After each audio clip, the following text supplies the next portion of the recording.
And we are back. Welcome back to the Friday Family Film Night review of the first film of 2026 that we saw in the theater. It's Sam Raimi's Send Help. It's rated R with a runtime of 1 hour and 53 minutes.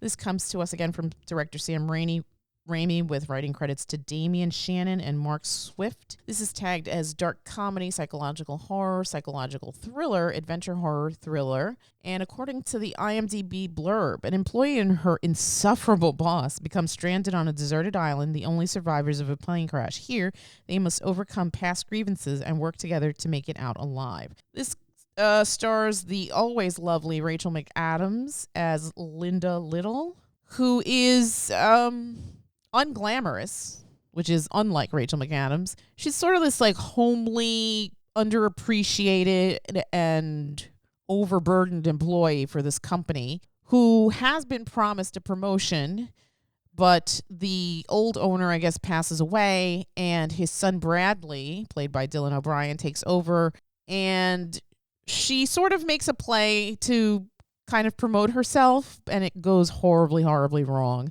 He then invites her to this business trip to, what was it, Thailand?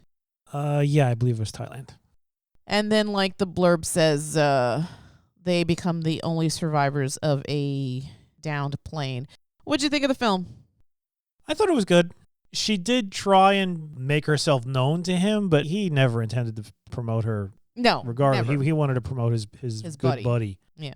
So she never really had a chance. She made it worse by the fact that she like basically spit tuna fish on his face. Yeah, she was just a comedy of errors. She was bad socially. Yes, very, very bad. And despite the fact that he was a douchebag, probably the only reason he would have to not actually promote her made sense in that, yeah, she's a social wreck. But that's not a reason to keep somebody No, down. And I got to be honest, I think if she got the job, she probably would have like blossomed in it because it was finally an achievement of what she's been working for, and kind of you almost get a glimpse of what she could be. Right. And she could have been executive coached. But he was just the scumbag who wanted to promote his scumbag friend who took credit for all her work. Yeah, what a piece of that's so heartbreaking when he takes the Post-it note off. Yeah. Ugh, jerk face. Yeah, that was. I'm glad he became shark food. Yes. No. Well, minor spoiler there. They are the only survivors. Again, the IMDb blurb says they're the only two survivors of the plane crash, so it's not really a spoiler. Yeah. However, this is just out in theaters, so if you didn't know that, apologies in advance. Raimi hasn't made anything since Multiverse, so this is. Oh, really? Well, yeah. How long ago was that? What did it say? 2022, so 4 years ago. Has he been like busy producing stuff, or he just took possibly. I already got out of the page, but this is like a return to form for Raimi. There's like a lot of exaggerated, a lot of Raimi-isms. Yes, the car is in there. If you look for it really hard, you'll find it. If you play the car game, you can find it. Yeah, it's a little out of focus, but it's there. Yeah, I think something that you said, I don't know if when we got back from the theater, this is definitely in the same universe as like Drag Me to Hell, although I think I like Drag Me to Hell just a smidge more. I do like Drag Me to Hell. I actually like Drag Me to Hell a lot more than this. Mm-hmm. I kind of just thought this was okay. Yeah. I'm not going to blow any smoke up this film's butt. It was all right. It didn't really wow me or anything. There was nothing. It felt like a Raimi shattering film. About the plot. Yeah. Like you said, yeah, there were some Raimi-isms in there. I given the subject matter of the film, they became like very glaring that they were Raimi-isms. He loves just showering his actors with blood and vomit and anything he could throw at them or hit them with. Yeah. He loves doing that. Yeah. He's like a fifth grader. Yeah. There's he's got some weird thing where it's just like they're all Bruce Campbell and he just wants to beat on them. So yeah, what's her name? Rachel McAdams. McAdams got douched in blood and the other guy vomit. Oh my God. And that went on quite a bit. I know. I think I turned to you at one point. I was like, okay, we could keep Yeah, going now. it was funny because it's like it initially happened and you're like, okay, that makes sense. And then it just kept going. like she would go back to doing, whatever she was doing and then and then a couple of like another 2 seconds and then I love her hero's journey. Yeah, it's nice that's probably the more interesting part of the film is the fact that she goes from basically this timid little mouse to someone who really takes charge. She goes a little too far in an instance. Yes, agreed. Becoming not who she is. She's not really, by the end of the film, like usually when you see these things, it's like, oh, this person, they're getting what they deserve. And yes, he is getting what he deserves, but it's too much.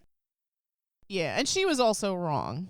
That's what I mean. She goes too far, and in fact, like she kind of becomes the bad guy.